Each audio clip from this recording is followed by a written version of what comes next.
Railway की late लतीफ़ी और सुविधाओं के अभाव से जूझते बालाघाट के रेल यात्रियों के सब्र का बांध आज टूट गया। दक्षिण पूर्व मध्य रेलवे की कार्यप्रणाली के खिलाफ आज ब्रॉडगेज संघर्ष समिति ने हल्ला बोला और प्रशासन को अपनी मांगों का ज्ञापन सौंपा। आज बालाघाट रेलवे स्टेशन पर समिति के पदाधिकारियों और कांग्रेस नेताओं का जमावड़ा लगा। अनूप सिंह बैस और कांग्रेस नेता रहीम खान के नेतृत्व में एक प्रतिनिधिमंडल ने महाप्रबंधक बिलासपुर के नाम ज्ञापन सौंपा। इस दौरान माहौल तब और गर्मा गया जब रहीम खान ने शायराना अंदाज में वर्तमान सांसद भारती पारधी पर निशाना साधा और क्षेत्र की रेल समस्याओं को लेकर तीखे सवाल दागे। हम उनके लिए बोलना चाहते हैं जो पदों पे बैठे हैं और पद पे बैठने के लिए पद पे बैठने के बाद जो अपनी नैतिकता और जिम्मेदारी को तो भूल जाते हैं कि बड़े कमजोर हैं वो गुब्बारे जो चंद सांसों में फूंक जाते हैं। जरा सी ऊंचाई पे क्या पहुंचा दो अपनी औकात भूल जाते हैं। उनको अपनी औकात याद रखना चाहिए कि वो भी ज़मीनी स्तर के लोग हैं। किसानों ने जीत के उनको आगे बढ़ाने का काम किया है और आम जनता ने आगे बढ़ाने का काम किया है। उसको ध्यान में रखते हुए जितनी समस्या है यहाँ का उसका समाधान तत्काल होना चाहिए। अनूप सिंह बैस ने रेलवे प्रशासन के सामने 7 प्रमुख मांगे रखी है जो सीधे आम जनता से जुड़ी हुई है। मालगाड़ियों के चक्कर में यात्री ट्रेनें घंटों लेट हो रही है। मांग है कि यात्रियों के समय की कीमत समझी जाए और ट्रेनों को प्राथमिकता दी जाए। पेचवली एक्सप्रेस को गोंदिया बालाघाट से चलाने और बिलासपुर इंदौर नई सुपरफास्ट ट्रेन शुरू करने की पुरजोर मांग की गई। गौरवशाली सतपुड़ा एक्सप्रेस को जबलपुर बालाघाट मार्ग पर फिर से पटरी पर उतारने की बात कही गई। जबलपुर से तिरुपति के लिए नर्मदा वेंकटेश्वर एक्सप्रेस और दिल्ली जम्मू तक सीधी ट्रेन चलाने का प्रस्ताव रखा गया। गोंदिया जबलपुर ब्रॉडगेज हुआ और हम ये समझ के चल रहे थे कि यात्रियों को लगातार सुविधाएं मिलेंगी, लेकिन हम ये देख रहे हैं कि जिस तरह से बालाघाट, गोंदिया, जबलपुर, सिवनी, मंडला, इन सभी क्षेत्रों में जो यात्री ट्रेनें हैं वो अपने निर्धारित समय से काफ़ी विलंब से चल रही हैं। बल्कि जो मूकमाटी एक्सप्रेस रायपुर जबलपुर जो शुरुआत में तो निर्धारित समय पर चली, लेकिन अब 2 से 3 घंटा देरी से चल रही है। और इस ट्रैक पर जिस तरह से अडानी की मालगाड़ियों को प्राथमिकता देकर यात्री ट्रेनों को खड़ा रखा जा रहा है, इससे यात्रियों को भारी असुविधा का सामना करना पड़ रहा है। लेट लतीफ़ी तत्काल बंद होने चाहिए। साथ ही भोपाल इंदौर की जो मांग हम लगातार कर रहे हैं और विशेषकर बालाघाट से हजारों छात्र छात्राएं अध्ययन के लिए इंदौर जाते हैं, उनकी मांग को दृष्टिगत रखते हुए जो पेंचवैली एक्सप्रेस का प्रस्ताव गोंदिया से प्रारंभ करने का था, उसको प्रस्ताव को भेजे हुए 7 माह हो गए हैं, लेकिन आज दिनांक तक पेंचवैली एक्सप्रेस बालाघाट गोंदिया से प्रारंभ नहीं हो पाई है। तो पता करने का प्रयास किए, क्या व्यवहारिक दिक्कतें जारी क्या है? देखिए, यहाँ के जो सांसद हैं वो औपचारिकता निभा रहे हैं, बल्कि उनको तो हमारे साथ आज इस आंदोलन में शामिल होकर कंधे से कंधा मिलाकर हमारी आवाज़ को बुलंद करना था। लेकिन वो तो सिर्फ ये कहते हैं कि मोदी है तो मुमकिन है, संघर्ष की आवश्यकता नहीं। और जनता लगातार संघर्ष के माध्यम से इस आस को बनाए हुए है कि बालाघाट से भोपाल इंदौर की सीधी रेल सेवा प्रारंभ होगी। इतना ही नहीं बल्कि प्रदर्शनकारियों ने डबल रेल लाइन के लिए जमीन देने वाले किसानों के परिवारों को रेलवे में नौकरी देने की मांग भी प्रमुखता से उठाई। अब देखना यह है कि क्या रेलवे प्रशासन इस आवाज़ को सुनता है या बालाघाट की जनता को इन सुविधाओं के लिए अभी और लंबा इंतजार करना होगा।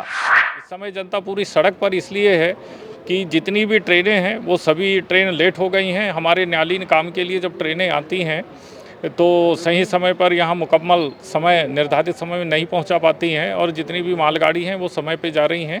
इससे भारी असुविधा है। इंदौर, भोपाल, जबलपुर ऐसे महानगरों से कनेक्टिविटी हमारे यहाँ पर नहीं है। अब हम तो सिर्फ यही कहेंगे, राह का पत्थर चकनाचूर होना चाहिए, राह का पत्थर चकनाचूर होना चाहिए, वार जो भी हो भरपूर होना चाहिए और आश्वासनों से काम नहीं चलेगा। अब रेलवे प्रशासन को मजबूर होना चाहिए। बालाघाट के होनहार विद्यार्थियों के लिए अपनी प्रतिभा को परखने और राष्ट्रीय स्तर की परीक्षाओं के लिए खुद को तैयार करने का एक शानदार मौका आया है। फोकस आईक्यू द्वारा आयोजित किया जा रहा है बालाघाट टैलेंट सर्च एग्ज़ाम 2026। इस परीक्षा का मुख्य उद्देश्य जिले के मेधावी छात्रों की पहचान करना और उन्हें सफलता की नई ऊंचाइयों तक पहुंचाना है।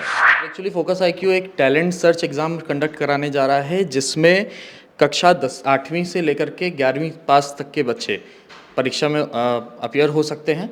इसमें लगभग 1,50,000 रुपये तक का कैश प्राइज़ जीतने का मौका है।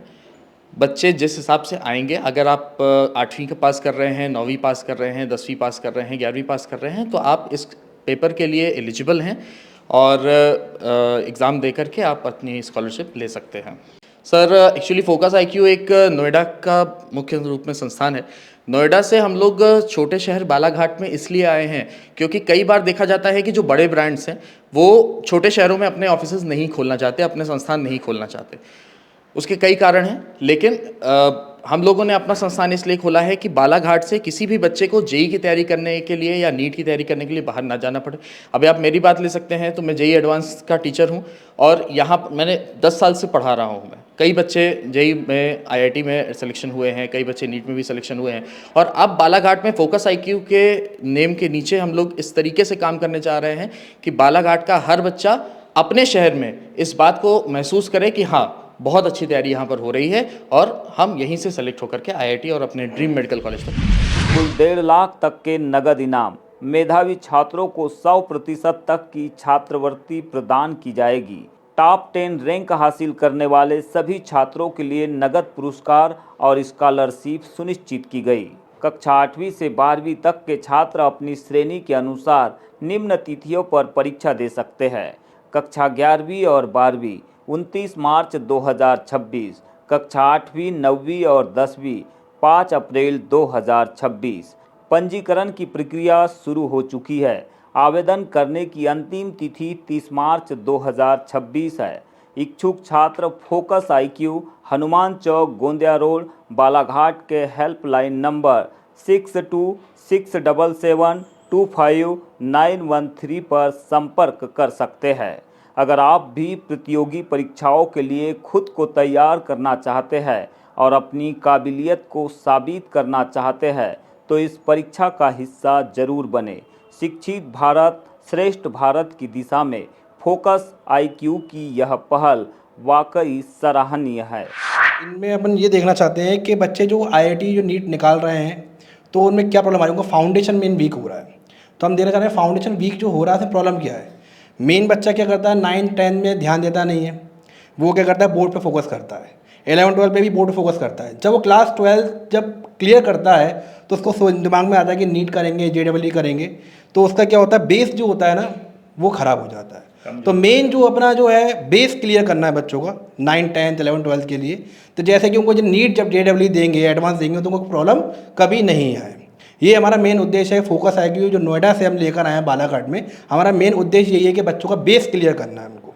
तो क्या अलग अलग सिलेबस होगा इनके लिए, किस तरह का तैयारी कर? जैसे कि जो 8वीं से लेकर 12वीं तक का जो अपन ने बालाघाट में टैलेंट सर्च एग्ज़ाम किया है, तो उसमें क्या हो रहा है, जब 8वीं क्लास का जो बच्चा होगा वो अगर 9वीं क्लास में आएगा तो 9वीं क्लास का जो हम एग्ज़ाम लेंगे, जब बच्चा 9वीं क्लास के लिए एडमिशन लेगा तो उसमें हमने 8वीं क्लास का सिलेबस देंगे, और जो 10वीं क्लास में आएगा वो 9वीं क्लास का सिलेबस देंगे, और जो 11वीं क्लास में आएगा उसका 10वीं क्लास का सिलेबस देंगे, जो 12वीं क्लास में आएगा उसका 11वीं क्लास का सिलेबस होगा। यहाँ से आगे बढ़ने के लिए या फिर टैलेंट सर्च में पार्टिसिपेट करने के लिए? टैलेंट सर्च एग्ज़ाम में पार्टिसिपेट का मेन मोटिव हमारा ये नहीं है कि हमारे जो उनको जेईई नीट करना है, ऐसा कुछ नहीं है।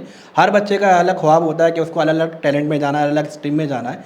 मेनली हमें ये देखना है कि टैलेंट सर्च एग्ज़ाम जो कराया हुआ है, बच्चों का माइंड कितना डेवलप हो रहा है वो देखा जाता है। तो इसमें टैलेंट सर्च एग्ज़ाम में जो हमने जो प्राइस रखा हुआ है 1 लाख से 1,50,000 तक का कैश प्राइस में दिया जा रहा है बच्चों को। और हमारा मार्गदर्शन ये है कि फोकस आईक्यू को जो हम लेके आए हैं नोएडा से बालाघाट तक जो लेकर आए हैं, मेनली हमें देखा जा रहा है कि बच्चों का जो माइंड डेवलप कैसे होगा, वो इसलिए हमने एग्ज़ाम करा रहे हैं बालाघाट में टैलेंट सर्च एग्ज़ाम। बाकी वो नहीं है कि उनको जेईई नीट ही करना है। भविष्य में कभी भी उनको ये है कि वो एग्ज़ाम देने के बाद उनको स्कॉलरशिप मिलती है या कुछ, उनको लेना है तो ले सकते हैं, नहीं लेना तो ऐसा कुछ नहीं है। मेनली अगर भविष्य में आने वाले 4 साल 5 साल बाद उनको जब भी नीट या जेईई करना है तो फोकस आईक्यू उनके लिए यहाँ बालाघाट में इसलिए आया। अभावों की कोख से अक्सर प्रतिभाएं जन्म लेती है, लेकिन संसाधनों की कमी उन्हें मंजिल तक पहुंचने से रोक देती है। मध्य प्रदेश के बालाघाट में इसी दीवार को ढहाने की शुरुआत हुई है। मुख्यमंत्री डॉक्टर मोहन यादव के कार्यकाल के 2 वर्ष पूर्ण होने के उपलक्ष्य में मिशन अभ्युदय के जरिए शिक्षा की एक ऐसी क्रांति शुरू हुई है जो आर्थिक रूप से कमजोर छात्रों के लिए सफलता का नया द्वार खोलेगी। बालाघाट के हरिमंगलम लान में सिर्फ भीड़ नहीं बल्कि भविष्य की उम्मीदें जमा थी। सद्भावना फाउंडेशन द्वारा आयोजित मिशन अभ्युदय के चयन शिविर में करीब 800 छात्र छात्राओं का उत्साह देखते ही बनता था। ये वो बच्चे हैं जिनकी आंखों में MPPSC, SSC, रेलवे और बैंकिंग जैसे बड़े पदों पर बैठने का सपना तो है, लेकिन जेब में कोचिंग की फीस भरने के पैसे नहीं थे। इस अभियान के तहत 300 मेधावी छात्रों को चुना गया है, जिन्हें SSV लाइब्रेरी, प्रयास इंस्टीट्यूट और यूनिवर्सल कंप्यूटर जैसे प्रतिष्ठित संस्थानों में पूरी तरह निःशुल्क शिक्षा और मार्गदर्शन प्रदान किया जाएगा। अखिल भारतीय यादव महासभा के प्रदेश अध्यक्ष जगदीश यादव ने बताया कि यह मिशन समाज के उस अंतिम पंक्ति के बच्चे के लिए है जो काबिल तो है पर मजबूर है। मुख्यमंत्री जी के कार्यकाल की दूसरी वर्षगांठ पर यह बालाघाट के युवाओं को सबसे बड़ा उपहार है। शिक्षा को लेकर हमारे प्रदेश के मुख्यमंत्री मोहन यादव जी भी बहुत ज़्यादा, जब कभी कोई बात होती है तो वो शिक्षा पर जोर देते हैं। आज इस प्रोग्राम के लिए भी मैंने उनको निमंत्रण दिया था, लेकिन व्यस्तता उनकी थी। चूँकि तारीख अजय जी ने पहले तय कर दी थी, अगर तारीख तय नहीं हुई तो संभवतः वो समय निकालते। आने वाले दिनों में पूरी जो कमेटी है इनकी, मैं भोपाल मुख्यमंत्री जी के समक्ष ले जाऊंगा और एक ऐसा काम कर रहे हैं ये जो IAS, IPS जो बच्चे करना चाहते हैं। ऐसे बच्चे जो आर्थिक रूप से कमज़ोर हैं, जो पढ़ाई में पैसा दे के नहीं पढ़ सकते, उनके लिए फ्री एजुकेशन और कोचिंग का जो काम कर रहे हैं अजय जी, वो बहुत ही मैं समझता हूँ स्वागत योग्य है। और आने वाले दिनों में मुझे लगता है कि बालाघाट एक ऐसा नाम होगा इस ज़िले का कि मध्य प्रदेश या देश के लोग भी जानेंगे। ये शुरुआत बालाघाट से कर रहे हैं और मध्य प्रदेश के हर ज़िले में और देश के हर कोने में ले जाने का जो संकल्प है अजय जी का, उसमें यादव महासभा पूरी तरह से उनके साथ है। इस पूरे मिशन की रीढ़ है अजय यादव। फाउंडर सद्भावना फाउंडेशन के नेतृत्व में पूरी चयन प्रक्रिया को इतनी पारदर्शिता से अंजाम दिया गया है कि केवल पात्र और ज़रूरतमंद मेधावी ही आगे बढ़ सकेंगे। कार्यक्रम का सबसे भावुक दृश्य तब रहा जब बच्चों ने अपने माता पिता के चरण स्पर्श कर यह संकल्प लिया कि अब वे गरीबी को अपनी सफलता के आड़े नहीं आने देंगे। ब्रांड एम्बेसडर चहक राहंगडाले और मिस बालाघाट पायल ठाकरे जैसी शख्सियतों की मौजूदगी ने युवाओं को यह संदेश दिया कि छोटे शहर से निकलकर भी आसमान छुआ जा सकता है। अजय यादव ने कहा कि हमारा लक्ष्य केवल कोचिंग देना नहीं बल्कि एक ऐसा इकोसिस्टम बनाना है जहां आर्थिक तंगी किसी के करियर में रोड़ा न बने। करीब 3000 पंजीयन में से हम श्रेष्ठ 300 का चयन कर रहे हैं। 18 मार्च से इसकी शुरुआत हो चुकी है।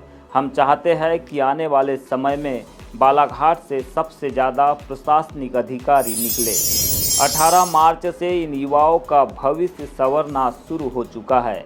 मिशन अभ्युदय ने यह साबित कर दिया है कि अगर समाज ठान ले तो कोई भी मेधावी बच्चा संसाधनों के अभाव में पीछे नहीं छूटेगा।